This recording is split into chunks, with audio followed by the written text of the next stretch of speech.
존경하는 국민 여러분, 정세균 국회의장님과 선배 동료 의원 여러분, 이낙연 국무총리를 비롯한 국무위원 여러분, 정의당 대표 이정미입니다. 다시는 아무것도 이전에 그랬던 것처럼 되지 않을 것이다. 독일의 위대한 정치인 빌리 브란트 수상이 자신의 마지막 자서전에 썼던 말입니다. 독일 통일의 초석을 놓은 그가 베를린 장벽의 붕괴를 보면서 이 말을 남겼습니다. 촛불을 경험한 지금의 대한민국이 그렇습니다. 대한민국은 87년 민주화 이후 30년 만에 시스템 체인지가 진행 중입니다. 이 거대한 변화의 주역은 이번에도 시민들입니다. 시민들은 정권이 몰락하고 대통령이 구속되는 과정을 실시간으로 지켜봐야 했습니다. 그러면서 느꼈습니다. 우리는 왜 박근혜 대통령을 뽑았는가?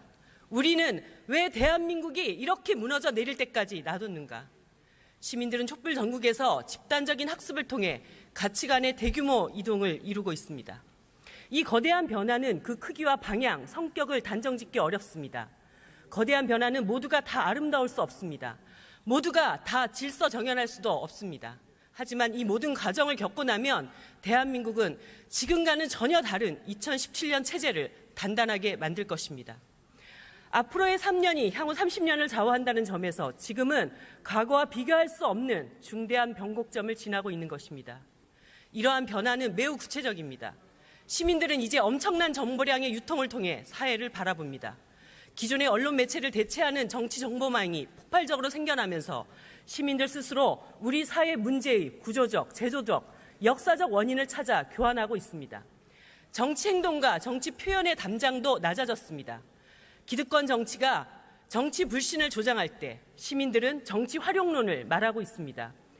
과거를 지배해왔던 단단한 담론도 흔들리기 시작했습니다.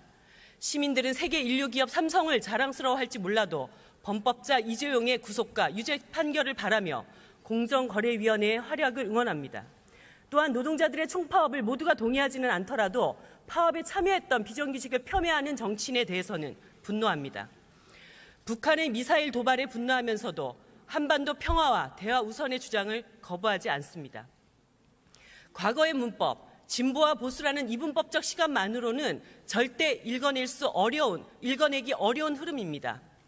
촛불혁명은 대통령이 탄핵된 3월 10일 또는 정권교체가 이루어진 5월 9일 일단락되었다고 보는 것은 저널리즘적 시각일 뿐입니다.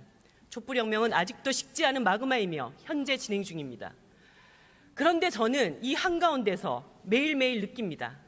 낡은 것은 여전히 죽지 않고 새 것은 아직 오지 않고 있다. 이탈리아 정치가 안토니아 그람시가 위기라고 불렀던 바로 그 상황입니다. 그 위기의 진앙지는 다름 아닌 바로 이곳 국회입니다. 시민들이 시작한 거대한 변화가 정치 앞에서 멈춰버렸습니다. 정치는 과연 변화를 인지하고 있을까요? 이제 시민들은 반대만 하는 야당의 자격이 있다고 생각하지 않습니다. 정권에 열심히 반대하고 세력을 모아 집권한다는 것이 헛된 꿈이 되었다는 사실을 야당만 모릅니다.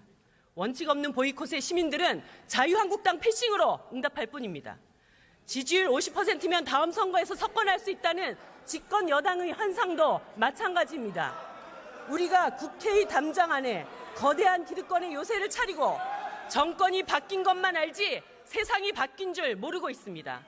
결국 시민들이 마지막으로 겨냥하는 것은 정치가 될 것입니다. 촛불혁명의 최대 리스크인 한국 정치를 개혁합시다. 1700만 촛불의 희생과 헌신을 수포로 돌릴 수 없습니다. 민의를 거스르는 정당 질서를 완전히 쇄신해야 합니다. 촛불 이전의 낡은 정당 질서는 전면적으로 개혁돼야 합니다. 왜 우리 정치는 대한민국의 모든 것을 바꾸자면서 정치 적폐를 청산하는 것에는 이렇게 소극적입니까? 대한민국 선거제도는 재벌과 중소기업의 원하청 관계만큼이나 불공정한 적폐입니다. 자유한국당의 현재 지지율은 10%에 불과하지만 차지하는 의석은 아직도 37%입니다.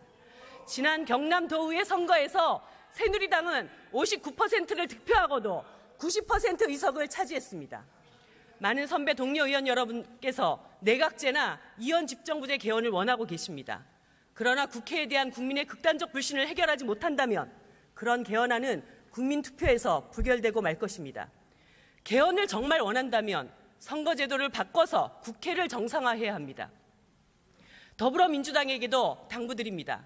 현행 선거제도를 방치하면 자유한국당의 기사회생과 양당 정치의 부활은 예고된 일입니다. 현재의 안주에 정치 후퇴의 방조자가 될 것입니까? 촛불혁명의 전진과 민주주의 도약이 선거제도 개혁에 달렸습니다. 연동형 비례대표제를 다시 제안드립니다. 정당 지지율과 의석수를 일치시키는 이 개혁이야말로 한국 정당 정치를 정상화하고 무익한 대결 정치를 끝낼 것입니다. 지난주 김동철 국민의당 원내대표께서 정당의 득표율대로 공정하게 의석이 배분될 수 있도록 선거제도를 개혁하자고 말씀하셨습니다. 전적으로 동감합니다. 정의당은 국민의당을 포함하여 다른 정당들과 함께 공직선거법 개정안을 공동으로 제출할 수 있게 되기를 바랍니다. 선거제도 개혁은 정의당만이 아니라 20대 국회 전체의 역사적 사명입니다. 여야가 머리를 맞대고 이 사명을 반드시 수행해야 합니다. 필요하다면 타협을 통해 권력구조와 선거제도를 일괄 타결해야 합니다. 그렇게 해서 정치 개혁에 대한 촛불의 염원에 응답합시다. 존경하는 국민 여러분, 정의당은 촛불이 박근혜 대통령의 파면과 정권 교체만을 요구하지 않았다는 것을 잘 알고 있습니다. 촛불은 우리 삶의 변화를 요구했습니다. 재벌 독점과 성장 만능의 불평등한 경제, 개인에게 모든 책임을 전가하고 국민을 보호하지 않는 저복지 불안 사회, 대한민국 구체제를 근본적으로 바꿔야 합니다. 정의당은 변화의 방향을 가장 정확히 읽고 변화의 민심을 대변하는 길잡이가 될 것입니다. 대한민국 대개혁이라는 정방향으로 정치를 주도해 나갈 것입니다. 정의당은 구체제 청산, 그 이상의 꿈과 포부를 가지고 있습니다. 정의당은 평등과 공정의 2017년 체제를 선도적으로 제시하고 실천하겠습니다. 2017년 체제는 노동이 당당한 나라이며 정의로운 복지국가입니다.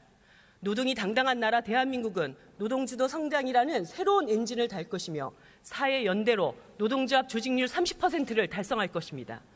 정의로운 복지국가 대한민국은 복지동맹과 조세혁명, 사회적 신뢰를 통한 복지국가로의 체제 전환을 완성할 것입니다. 제가 한국 경제에서 이해하지 못하는 말이 있습니다. 다름 아닌 경제인입니다. 생산자이자 소비자인 노동자가 없다면 경제는 굴러갈 수 없습니다. 그런데 대한민국에서 경제인은 사용자와 기업가만을 지칭합니다. 수십 년 대한민국 경제적 폐가 그대로 담긴 말입니다. 더 이상 기업가 사용자만이 경제의 주권자가 될 수 없습니다. 재벌공화국 60년을 뛰어넘어 새로운 한국 경제를 만들어 나갈 주권자는 바로 일하는 사람, 노동자입니다. 이를 위해 정의당은 노동주도 성장을 제안합니다. 전 세계는 이미 새로운 성장 전략을 찾기 시작했습니다. OECD가 포용적 성장이라는 개념을 제시한 지 오래이며 얼마 전 우리나라를 방문한 IMF의 크리스틴 라가르드 총재 또한 성장의 혜택을 강범위하게 공유하는 포용적 성장을 강조했습니다. 성장 초기에는 불평등이 불가피하다는 이른바 낙수 효과로는 성장할수록 불평등이 심화되는 현실 앞에 설득력을 잃었습니다. 소득주도 경제로는 포퓰리즘에 불과하다는 주장이야말로 낡은 것입니다. 정의당은 소득주도 성장에 산업민주주의를 더하여 노동주도 성장을 추진할 것입니다. 경제의 주권자인 노동자가 임금 협상은 물론 경영과 소유에 참여할 때 우리 경제의 새로운 활로는 열릴 수 있습니다.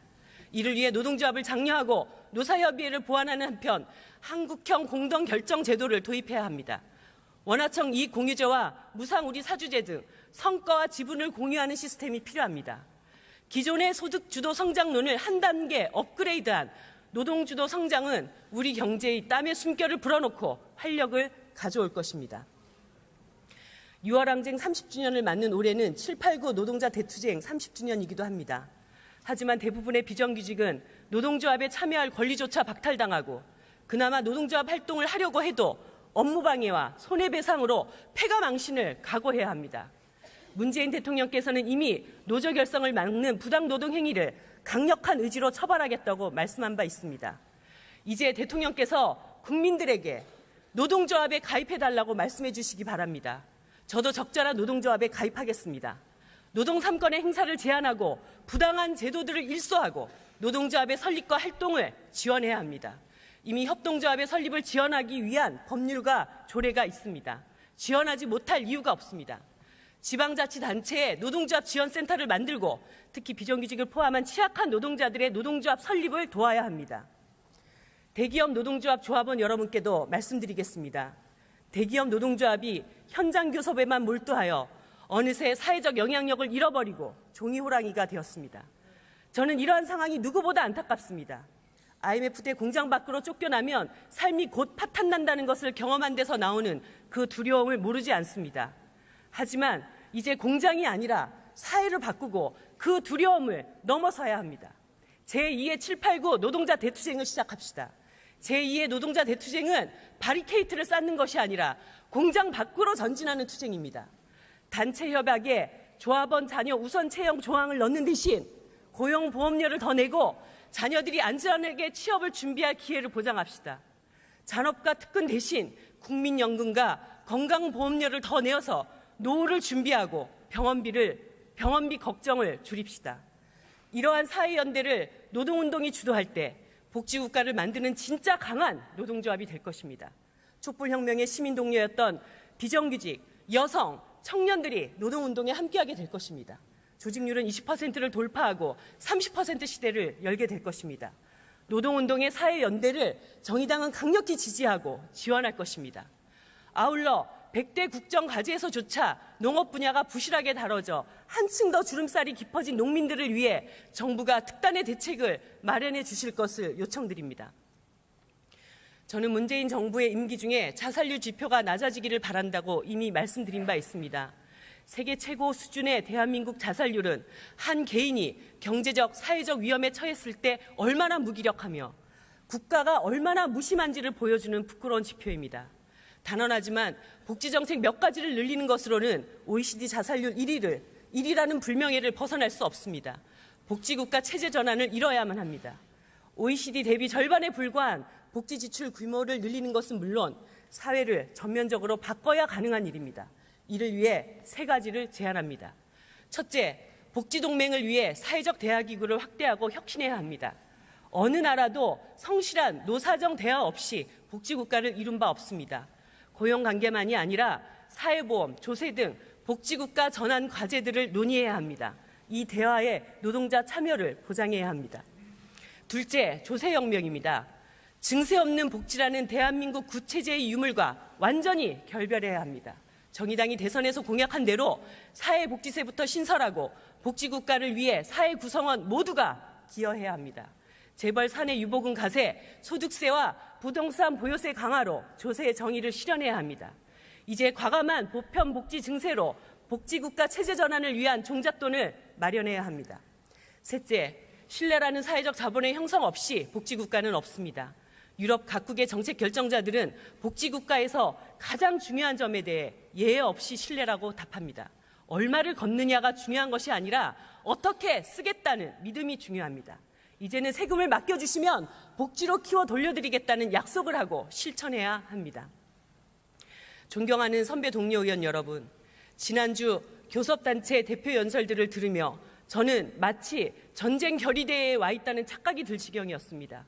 사드를 넘어 다층적 미사일 방어 체제, 심지어 핵무장까지 주장한다면 한반도를 얼마나 큰 화약고로 만들자는 이야기입니까?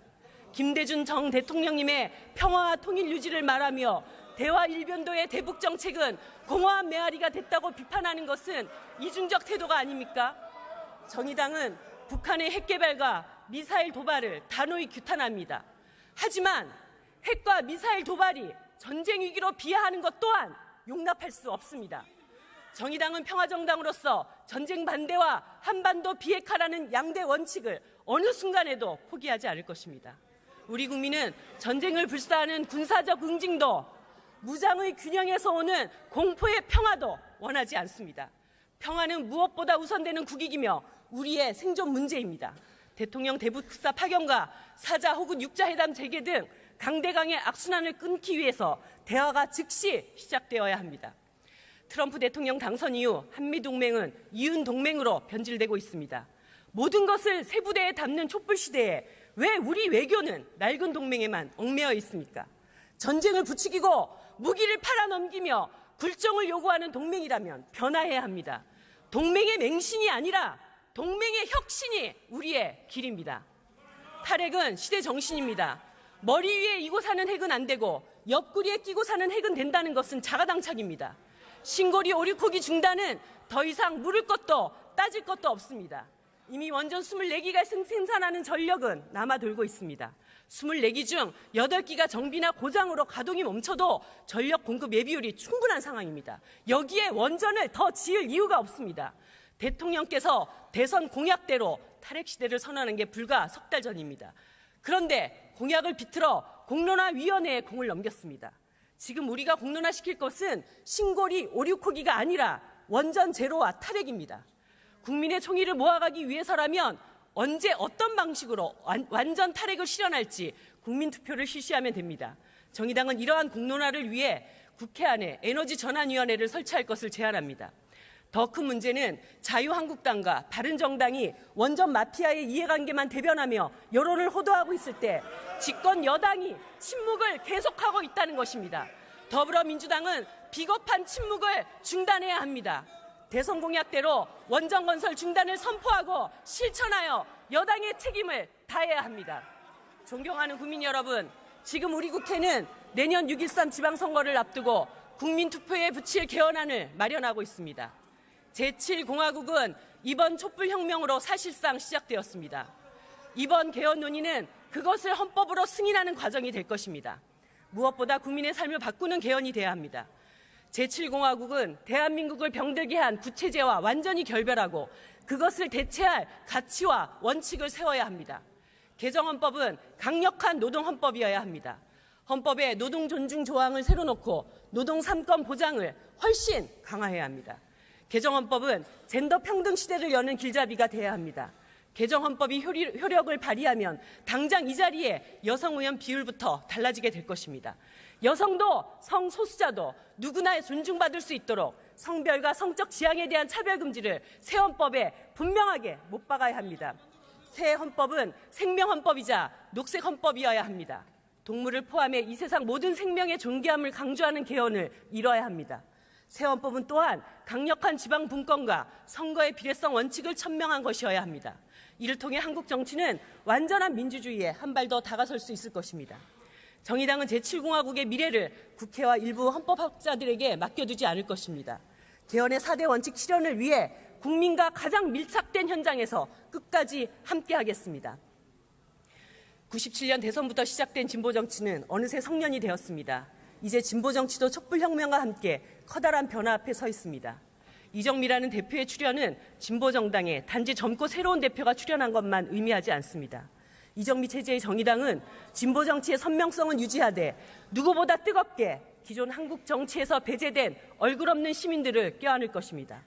2017년 정의당의 이념은 비정규직이자 청년이고 농민이며 여성이고 성소수자들입니다. 그리고 다음 21대 국회에는 얼굴 없는 민주주의를 꽃피워 한국 정치 변화를 가져오도록 제 사명을 다할 것입니다. 존경하는 국민 여러분, 정세균 국회의장님과 선배 동료 의원 여러분, 이낙연 국무총리를 비롯한 국무위원 여러분, 베를린 장벽의 붕괴를 보며 브란트 수상이 다짐했던 것처럼 촛불혁명을 보며 저와 정의당 또한 다짐합니다. 대한민국 역시 이전에 그랬던 것처럼 되지 않을 것입니다. 다시는 돈도 실력이라는 말 앞에 청년들이 좌절하는 일이 없어야 합니다. 정경유착과 재벌공화국은 역사책에만 실리는 말이 되어야 합니다. 어디서 태어나든 성별이 무엇이든 누구나 일한 만큼 당당히 대접받는 새로운 대한민국은 강자에게는 정의롭고 약자의 권리는 지켜줄 것입니다. 정의당이 그렇게 되도록 할 것입니다. 정부가 개혁에서 물러나려 한다면 정의당의 노란색은 경고등이 될 것입니다. 사회 경제적 약자들과 함께하는 현장에서는 정의당의 노란색은 그들을 포옹하는 따뜻한 색이 될 것입니다. 정의당은 단 한순간도 촛불 민심을 잊지 않고 국민 여러분과 함께 새로운 대한민국을 향해 나아갈 것입니다. 감사합니다.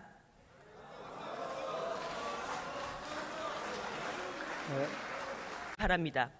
선거제도 개혁은 정의당만이 아니라 20대 국회 전체의 역사적 사명입니다.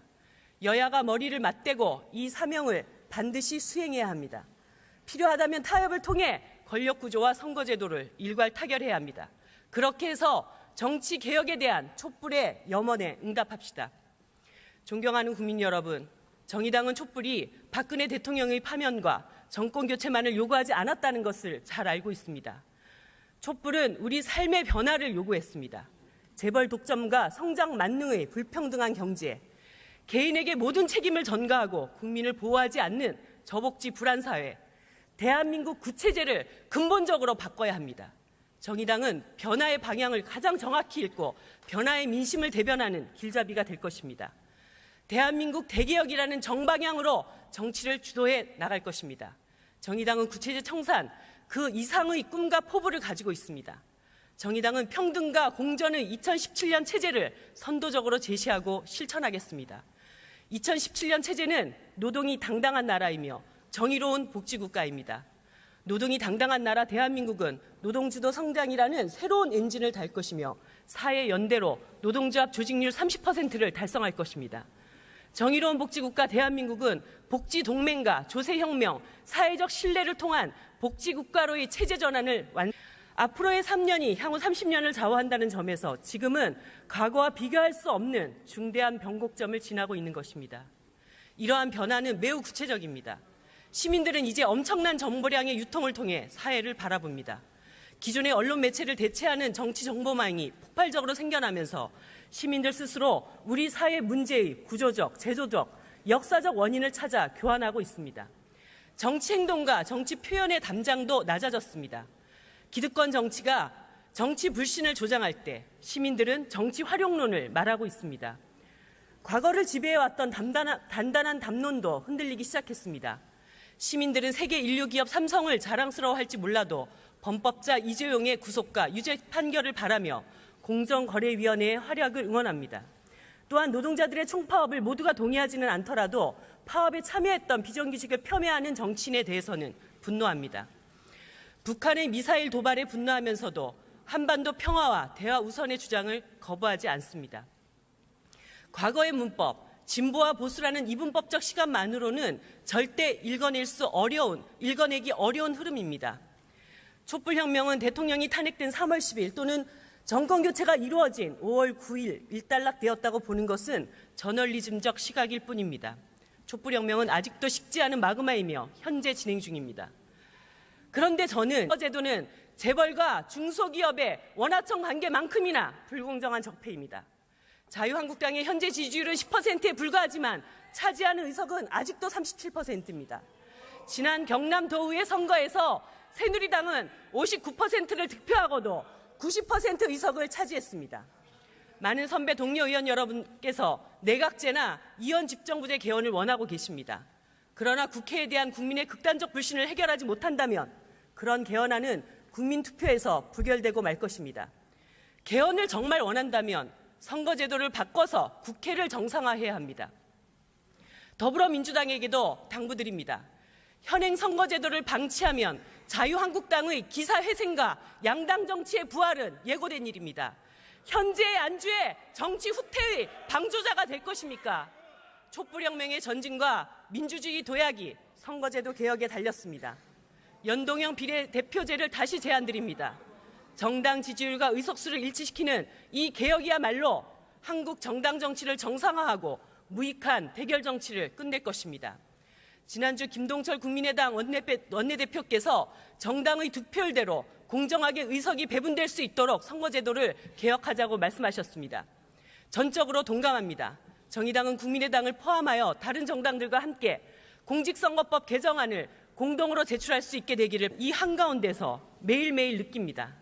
낡은 것은 여전히 죽지 않고 새 것은 아직 오지 않고 있다.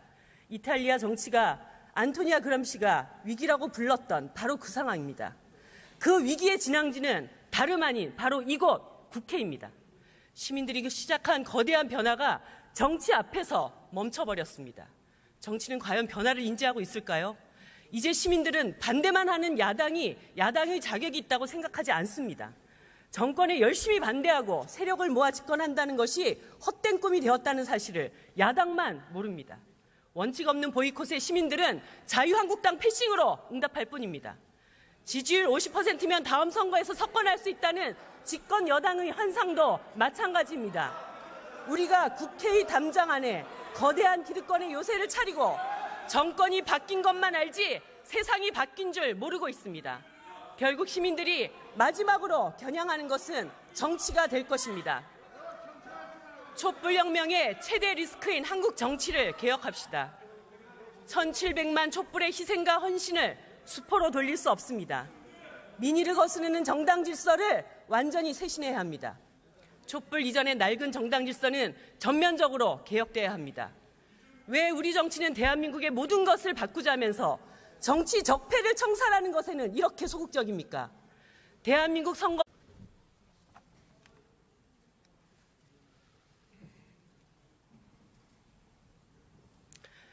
존경하는 국민 여러분, 정세균 국회의장님과 선배 동료 의원 여러분, 이낙연 국무총리를 비롯한 국무위원 여러분, 정의당 대표 이정미입니다. 다시는 아무것도 이전에 그랬던 것처럼 되지 않을 것이다. 독일의 위대한 정치인 빌리 브란트 수상이 자신의 마지막 자서전에 썼던 말입니다. 독일 통일의 초석을 놓은 그가 베를린 장벽의 붕괴를 보면서 이 말을 남겼습니다. 촛불을 경험한 지금의 대한민국이 그렇습니다. 대한민국은 87년 민주화 이후 30년 만에 시스템 체인지가 진행 중입니다. 이 거대한 변화의 주역은 이번에도 시민들입니다. 시민들은 정권이 몰락하고 대통령이 구속되는 과정을 실시간으로 지켜봐야 했습니다. 그러면서 느꼈습니다. 우리는 왜 박근혜 대통령을 뽑았는가? 우리는 왜 대한민국이 이렇게 무너져 내릴 때까지 놔뒀는가? 시민들은 촛불 전국에서 집단적인 학습을 통해 가치관의 대규모 이동을 이루고 있습니다. 이 거대한 변화는 그 크기와 방향, 성격을 단정짓기 어렵습니다. 거대한 변화는 모두가 다 아름다울 수 없습니다. 모두가 다 질서정연할 수도 없습니다. 하지만 이 모든 과정을 겪고 나면 대한민국은 지금과는 전혀 다른 2017년 체제를 단단하게 만들 것입니다.